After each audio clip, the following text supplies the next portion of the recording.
Masayang araw po, mga ka-PN. Papayag po ba kayo sa pakonsuelo de bobo ng mga yawa, mga kababayan? Ang sabi po kasi ni John Vic Rimulya, mga kababayan, kapag ka hindi daw po nakuha sa kasong kriminal si dating Speaker Martin Romualdez, kukunin na lamang di umano nila, mga kababayan, ang mga ari-arian. Aba, walang pinagkaiba po sa mga kontraktor na nagsauli ng milyon-milyong halaga. Tapos, ginawa nilang state witness, hindi na ikukulong. Di ba ga? Walang pinagkaiba. Si Martin Romualdez, hindi nga lang siya mismo ang nagsauli. Kundi, kukunin sa kanya yung kanyang mga ari-arian. Pero, baka, kasamaang palad, mga kababayan, kalaunan, magiging state witness pa. Yawa na yan. O ito ang balita, mga kababayan, basahin ko po sa inyo. Papayag ho ba kayo na ganun lang? Umayos kayo. Pag ang tao napiko na talaga, baka pati yung mga tanggapan ninyo, sugurin yan, at batuhin ng hindi lang kamatis, kundi pakatain ng pusa. Pero bago ko po ito simulan, magkikisuyo po sa mga hindi pa po nakasubscribe. Baka naman po at paki-click na rin ang notification bell para updated sa lahat ng upload. At huwag niyo po kalimutan, paki-like at paki-share po nitong ating video ngayon. Maraming salamat.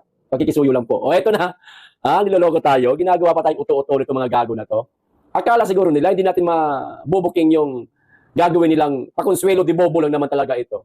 Di ba? Hindi yan ang gusto ng mga tao, mga tanga. Ang gusto ng mga tao, makulong din niyang si Martin Romualdez. Hindi yung pagbawi lang ng mga ari-arian niya. Aknang yawa, oo.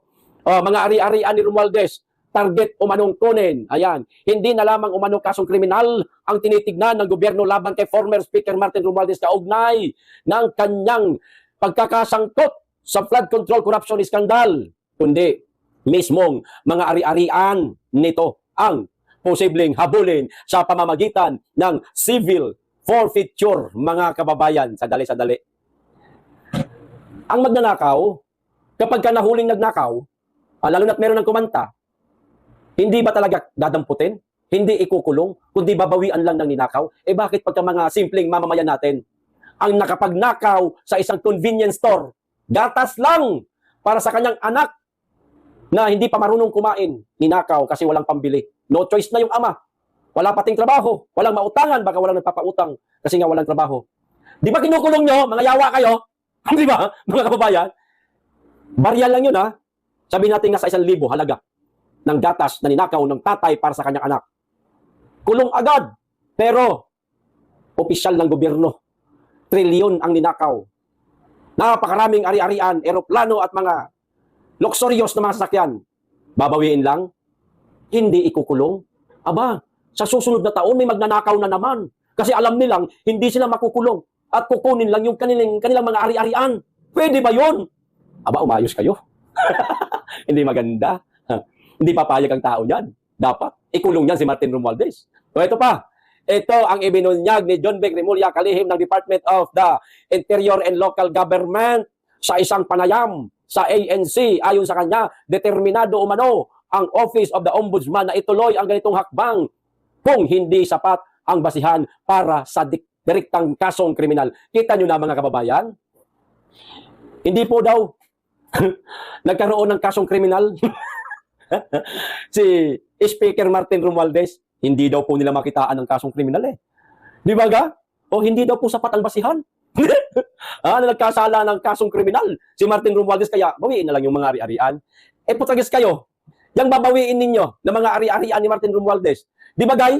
Maliwanag pa sa sikat ng katanghaliang tapat, iyan nagmula sa kabanang bayan na mga ninakaw niya ayon kay Saldico. Di ba, mga kababayan? Tapos pinamili niya ng mga napakaraming air assets.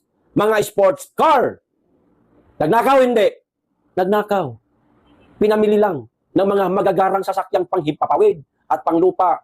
Sana isang araw maputol ang LC ng chopper habang nakasakay. Okay na, tabla-tabla na tayo. Ganun na lang. Di ba? Ito ay mismo sinabi ni Rimulya, if we cannot get him criminally, then we will get his asset. Ayan yun na po. Tagalog, kung hindi naman siya makuha sa kasong kriminal, kukunin naman ang kanyang mga ari-arian. Tropa mo Arbor ang kinalabasan, mga kababayan. Aarborin nila si Martin Romualdez. Ang tindi mo. Ombudsman at DILG Secretary John Vic Remulla, hanggang ganyan lang ang kaya niyong gawin. Walang silbi ang inyong posisyon diyan sa mga tanggapan ninyo. Kung duwag rin naman pala kayo, wala kayong ibang kayang dakpin, kundi ang mga kritiko ng kasalukuyang administrasyon. Pero yung kapwa ninyong maliwanag na nakapagnakaw sa kaban ng bayan, ari-arian lang ang kukunin. Sana sumunod kayo doon sa mambabatas na pumanaw na. Masiyahan naman ng taong bayan na ninakawan ng bilyon-bilyong halaga. Ha? Kung ganyan ang gusto mo, Sir John Vic Remulla, weak ka pa kay Bongbong Marcos. Tapos, may gana kang tumakbo sa pagka-presidente sa 2028. Aba, baka hindi lang Martin Romualdez ang magnakaw ulit sa kaban ng bayan kapag ka naging ikaw ang presidente ng bansa. Baka lahat ng mga elected official o di kaya mga appointee ninyo, lusubin ang kaban ng bayan para ubusin, lustayin. Di ba? Duwag ho kayo eh. Hindi niyo po kayang ikulong si Martin Romualdez eh. Kayong dalawang magkapatid. Parehas kayong duwag. Wala kayong ibang kayang ipinakukulong, tinatakot, kundi kaming mga nagkikriticize sa kasalukuyang administrasyon. Walang kwenta yung inyong posisyon sa inyong mga departamento. Bagay sa inyo lumayas sa DILG at saka sa Ombudsman kung ganyan din lang kayo kaduwag. Tapos may gana ka tumakbo, presidente sa 2028. Sino nakakakilala sa'yo sa mga probinsya? Kilala ka? Sa Kamindanawan, lalong-lalo na sa mga probinsya? Hindi ka nga kilala eh. Kahit dito sa Metro Manila, ng mga kababayan natin eh.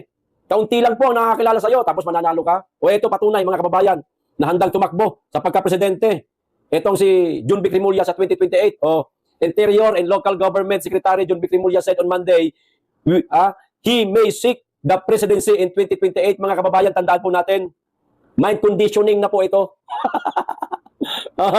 Mina-mind condition na po nila tayo, mga kababayan. At hindi po imposibleng hindi manalo ito. Mananalo ho ito, lalo na kanila po ngayon ang administrasyon. Siguradong palulusitin nila yan, mga kababayan. Huwag lang manalo ang isang Inday Sara at ingatan ang kaban ng bayan ng ating BP Inday Sara. Sana pag siya ay nanalo. Mga kababayan, pag sila po nanalo, siguradong limas ang kaban ng bayan. Ayaw ho talaga nilang maupo si Inday kasi bantay sarado ho ang kaban ng bayan. Walang makakapagnakaw. Baka nga pati sila balikan pa ni Inday kapag nanalo yan. Maraming babalikan sana si Inday eh. Sigurado ako dyan eh. Pag nanalo yan. Kaso, ayaw ho talaga nilang ipanalo si Inday. Ayaw po nilang paupuin. Posible pong manalo si John Vic sa 2028? Posible. Malaki po ang posibilidad, mga kababayan. Baling-bali na po ang batas sa Pilipinas. Kumanda na lamang po tayo sa 2028. Pero manalangin pa rin po tayo, mga kababayan, na huwag manalo itong mga mapagsamantala sa bayan at sa kaban ng bayan. Manalangin po tayo. Yan po ang pinaka mainam na sandata po ng mga masang Pilipino. Kasi kung napapansin po ninyo, wala na pong kakampi ang taong bayan. Ang AFP nasa kanila na. Ang PNP nasa kanila na. Naglilingkod na po sila. Sa palagay ko lang pasintabi, mga kasundaluhan, mga kapulisan, yan po ang napapansin ng karamihang mga Pilipino. Lalong-lalo na yung mga matataas ang ranggo, mga general. Naglilingkod na sa mga politicians, hindi na sa bayan, hindi na sa ating mga kababayan, mga ka-PL. Kaya manalangin na lang ho tayo. Sa 2028 sana, manalo po ang ating Pangalawang Pangulo, BP Inday Sara. O ito pa, isang balita, mga kababayan. Ito paano, good news po ito. Mas lalo po tayo manalangin para po sa ating Tatay Digong, mga kababayan. Ayan na, pakahaba, pasensya na po. Ayan, medyo mahaba-haba po ito. Maganda basahin ko po ito lahat para maunawaan ho ninyo ang buong konteksto nitong sinasabi ng ICC, mga kababayan. Mababang bilang ng biktima sa kaso ni Duterte, iniulat ng ICC. Sino daw po nagulat? ICC. Ano daw uli? Mababa daw po ang bilang ng biktima sa kaso ni Duterte. Medyo magulo, PL. Ito, basahin natin para maunawaan po natin lahat. Muling napatunayan sa mga huling ulat mula sa dahig na tila marupok at kulang sa tibay na basihan ang mga akusasyong ibinabato laban kay dating Pangulong Rodrigo Duterte sa kabila ng ingay ng mga kritiko at mahabang panahon ng investigasyon. Inamin mismo, mga kababayan, inamin mismo ng ICC registry sa kanilang ulat nitong Disyembre 19, 2025, mga kababayan, na nasa 303 pa lamang ang aplikanteng nagnanais lumahok sa kaso. Isang bilang na malayong-malayo sa pinangalandakang libo-libo di umano ang biktima sa kanyang administrasyon. Di ba yan po ang iniingay nila? Libo-libo di umano ang naging biktima ng war on drugs ng dating Pangulong Duterte. Pero ang nagnanais po na lumahok mga kababayan o tumistigo laban sa ating dating Pangulong Rodrigo Roa Duterte ay 303 lamang po mga kababayan. Ayon sa ICC, hindi di umano itong bilang na ito ang inaasahan nila, kundi libo-libo rin daw sana. Pero 300 mahigit lang. Malabo ito sa katotohanan. Parang ang ICC po, ang gusto nila makuhang bilang, kundi yung libo-libo na yun. Kaso wala eh. Itong 303 na ito, posible pa po ito mabawasan. Baka bumaba pa ho, mga kababayan. Posible pa po bumaba, lalo na kung mga bayaran ito at nakatanggap lang ng pera. Kumari magtestigo ka. Laban sa dating Pangulong Duterte. Ito, bayad, naubos na. Baka tumakas na yung binayaran. Hindi natitistigo, mababawasan pa po ito. May pag-asa po sa madaling salita ang ating Tatay Digong. Ito tuloy ko para maliwanag. Ang malaking kulang sa bilang ng mga aktwal na aplikante ay nagpapakita lamang na karamihan sa mga aligasyon ay hindi direktang tumutugma sa mga partikular na insidente. Pilit na isinasampa ng prosecution. Ayon sa registry, mas mababa, kita nyo na, mas mababa sa 5% ng mga aplikanteng ito ay may kinalaman sa insidenteng kasalukuyang nakapaloob sa mga sakdal, okay, na nagpapatunay na mahina, kita nyo na na mahina ang koneksyon ng mga ebidensya upang iugnay ang dating Pangulo sa mga nasabing krimen. Kita nyo na. Mismong ang ICC na po, mga kababayan, ang nakapansin na kasinungalingan lamang po ang mga aligasyon sa dating Pangulong Duterte. Kita nyo na. May pag-asa po ang ating Tatay Digong, mga kababayan. Bukod dito, ang pananatiling confidential ng document containing the charges ay isa ring indikasyon na maging ang prosecution ay nag-iingat, kita nyo na, dahil sa kakulangan ng konkretong ebidensya na tatayo sa harap ng isang patas na paglilitis. Nako, mismong ang prosecution, mga kababayan, o ang prosecutor kalaban nitong defense team o grupo o team ni Tatay Digong ay nag-iingat, mga kababayan, dahil sa kakulangan na at konkretong ebidensya. Malaki po ang pag-asa ng ating Tatay Digong. Relax lang. Oo, hindi siya magpapasko sa Pilipinas. Malay natin. Baka sa susunod na paglilitis sa kanya, mga kababayan, magkaroon ng himala mula kay Allah at panigan ng ICC ang kanilang kahilingan na interim release. Dahil kulang-kulang po ang ebidensya ng prosecution, mga kababayan. Yung bilang na hinahanap ng ICC, libo-libo, hindi tugma. 300 lang. At posible pa pati yan. Hindi pa po confirm yan. Yung 300 na higit na yon, hindi pa po confirm na dadaluho sila. Magiging testigo laban kay dating Pangulong Duterte. Malabo pa yan. Pwede pang mabawasan yan. Paano na lang? Pag 200 na lang ang natira. 300, bumaba pa sa 200, libo-libo expectation ng ICC, madidismaya ang ICC, laya si Pangulong Duterte. Iyakan na to. Ito pa, sa gitna ng prosesong ito, mas lalong binibigyang diin ng kampo ni Duterte ang pangangailangan para sa humanitarian consideration dahil sa maselan niyang kalagayan sa kalusugan. Bagamat may mga naunang pagsusuri, iginiit ng kanyang mga abogado na ang pagpapatuloy ng detensyon ay labis na nagpapahirap sa isang 80 anyos na dating leader. Kaya't nararapat lamang na tignan ng korte ang aspetong medikal at makatao. Yan. Ang matumal na partisipasyon ng mga biktima ay malinaw na sinyales na ang mga kasong ito ay tila isang fishing expedition lamang na walang sapat na pundasyon habang nananatiling matatag ang suporta ng taong bayan sa layunin ng kanyang nakaraang kampanya para sa kaligtasan at kaayusan ng Pilipinas, mga kababayan. Maliwanag na po sa ICC na fishing expedition lamang po ang ginagawa nila sa dating Pangulong Duterte. Kulang-kulang sa ebidensya, kulang-kulang sa mga lalahok na magiging testigo laban sa Pangulong Duterte. Iyakan na, mapapalaya na si Tatay Digong, mga kababayan. Relax lang, darating tayo dyan. Ito pa, sinasalamin nito ang isang mahalagang katotohanan. Tanging ang mga Pilipino na siyang tunay na nakasaksi sa pagbabago ang mga karapatang humatol sa sariling lider. Yan. Kung ano ang nasaksihan natin na ginawa ng dating Pangulong Duterte, yun lamang po ang sabihin natin, lalo na tayong mga taga-suporta ni Pangulong Duterte.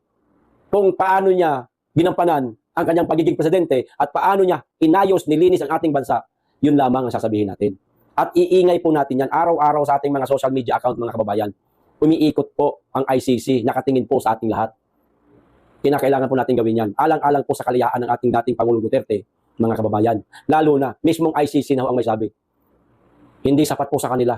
Yung 303 na bilang na pwede pang mabawasan, hinahanap po nila ni libo-libo. Walang libo-libong maipresenta ang prosecutor, mga kababayan. Wala.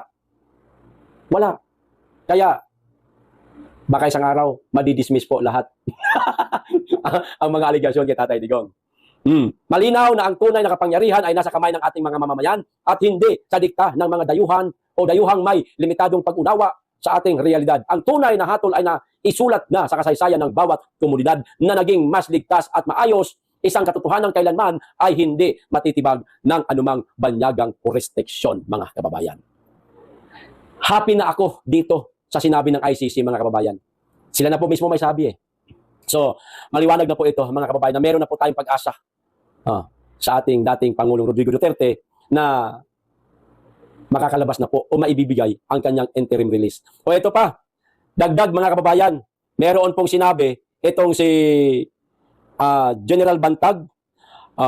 Ang sabi po rito, meron daw natagpuan mga kutsilyo at mga gamot sa kwarto ni dating Yusek Cabral. Ano kaya ginagawa ng kutsilyo at mga medisina o anong klaseng gamot ba yun? Ipagpalagay natin gamot o mga medisina sa kanyang kwarto. Kutsilyo, wala po sinabing bread knife, mga kababayan ha. Wala sinabing bread knife, kundi talagang kutsilyo di umano. Ano kayong ginagawa? Nako, kayo na po ang humusga, mga kababayan. Kaya sana, silipin din ang mga CCTV sa Ayon Hotel na kung saan doon nang galing si Yusek Cabral bago siya napunta doon sa Bangin. Para makita natin kung totoo bang buhay pa siya habang papalabas ng hotel. Baka lang naman, hindi tayo sigurado, baka kasi binuhat na lang yan. Di ba? Ano ho sa palagay niyo? O ito pa isang balita, mga kababayan. Natawa naman po ako rito sa nakita ko po sa social media. Itong tungkol po sa pagkamatay ni Congressman Acop, mga kababayan. Ngayon lang yata ako nakasaksi na isang mambabatas, isang elected official na pumanaw na, pero lintik po ang reaction. Halakhak na emoji po ang tinanggap nitong mamang ito. Kapiraso lang po yung mga yung mga nakiramay, yung mga naawa, kapiraso lang o patunay, ayan Ito, basahin ko lang muna yung maliit na nakasulat. O bakit kaya sa halip na magluksa ang mga Pilipino sa pagkamatay ni Congressman Acop, mas marami pa ang natuwa? Ayan 15K po, mga kababayan. Yung halakhak, yung tumatawa, marami pa natuwa. 15K. Yung nag-live lang na ganun, approve na. Okay, sige, patay na. 406. Yung nakiluksa po, nakisimpatya, kay Acop, 95 lang Ay, 97 pala. Sensya na, lilate po ng letra. 97 lang po yung nakiluksa kay Acop. Yung nag-heart sa pagkamatay niya, ibig sabihin, okay to, namatay na di heart. 22 lang naman po. Pero ang tumawa, ang humalakhak, natuwa sa pagkamatay ni Acop, Diyos ko po, 15,000. Baka ngayon, mas marami pa to. Baka umabot na po ito ng 100,000, baka mahigit pa. Magtatanong po ako sa inyong lahat, mga kababayan.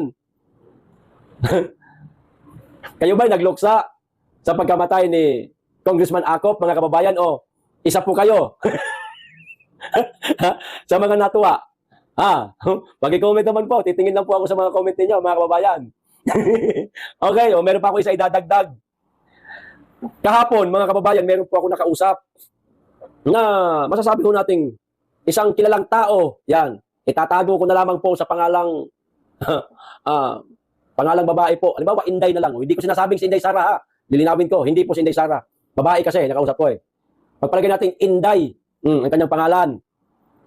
Meron siyang mga narinig na mga bali-balita, mga kababayan, na di umano, hindi po tatanggapin ni General Nicolas Torre yung posisyong ibinibigay sa kanya bilang General Manager ng MMDA. Hindi daw po tatanggapin ni Torre, mga kababayan. Tama yan, Torre. Naunawaan mo rin ang ibig nilang sabihin o ibig nilang gawin sa'yo. Ganito, General Torre, ha? Baka hindi nyo po nauunawaan. Ah. Sa ngayon, meron tayong panibago o bagong PNP chief sa katauhan ni General Nartates, di po ba, mga kababayan?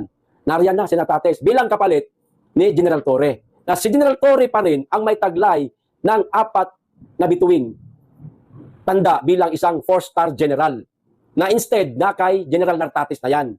So anong gagawin ho nila? Para mapunta po kay Nartates yung 4 na yan, gagawa ho sila ng paraan. Kasi ayaw po magretiro ni Torre eh. Ayaw eh. Nagmamatigas tong mama eh. Tumatagamtam sweldo, wala naman trabaho, 4-star general. Eh kinakailangan na mapasa kay Nartates yan. Yung 4-star general na yan. So ang gagawin po nila, mga kababayan, hindi in-appoint nila si Torre bilang general manager ng MMDA.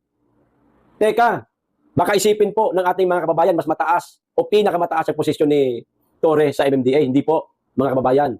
Meron pa po mas mataas sa kanya, yung chairman. Dito lang siya o sa baba. Hindi po ganun kataas ang posisyon ni Torre sa MMDA, mga kababayan. Sa madaling salita, gusto siyang i-demote ni Bongbong Marcos sa pagka-PNP o sa pagka 4-star general, mga kababayan. I-demote siya. Balik siya sa 3-star general. Parang ganun ang labas, mga kababayan. General Torre, anak ng yawa naman, oo. Ganyan ba ang ugali ng isang Mindanawan? Papayag ka na ganun-ganunin ka na lang nila? Pagkatapos kang pinakinabangan nila, ginamit ka nila, papayag ka na ganun-ganun na lang? Ilalagay ka sa isang posisyon na mas mababa pa sa posisyon mo ngayon? Dinidimot ka na po nila, General Torre. Ginagago ka na nila. Tinatarantado ka na nila, sir. Kung ako sa'yo, sir, ikanta mo na ang lahat ng maaari mong ikanta. Alam na po ng taong bayan na marami kang nalalaman. Ilabas mo na yan. Bago pa tuluyan na, nako, wag naman. Mahirap na, sir. Marami na po nagkandamatay ngayon, sir. Hinala ng ating mga kababayan, hinulog sa bangin. Ako, wag naman po sana, sir. Mag-iingat po kayo. Mag-iingat po kayo. Marami po kayo nalalaman. At anumang oras, pwede niyo po ikanta yan. Mahirap na. Baka gawan po kayo ng masama. Sir, General Nicolas Torre.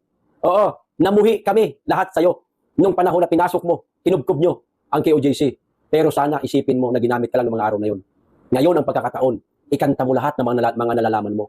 Ikanta mo. Huwag ka matakot. Mawalan ka ng benepisyo, sirain ka nila, hayaan mo na. Nariyan ang tao. Malay mo, gusto mong tumakbo sa pagkasenador sa 2028. Dahil sa mga gagawin mo na ikakanta mo sila, baka suportahan ka pa ng mga iilan natin mga kababayang Pilipino. Malay mo lang. Sir, ikanta mo na, sir. Alam mo, ang Pilipino malambot ang puso eh. Kapag nakita nila ang isang taong masama sa paningin nila noon at nagbabago na, humihingi ng tawad, gumagawa ng mabuti, bumabawi, lumalambot po ang puso ng Pilipino. Lumalambot po. Malay mo, baka lumambot ang puso ng mga Pilipino sa'yo. Gumawa ka ng tama. Meron ng kasabihan. Ang gumawa ng tama sa kapwa ay tama rin ang ibabalik sa kanya. Di ba, mga kababayan? Kaya, Sir, Nicolas Torre III, ikanta nyo na. Huwag kayong matakot, ikanta nyo na. Makatulong man lang kayo para sa bayan.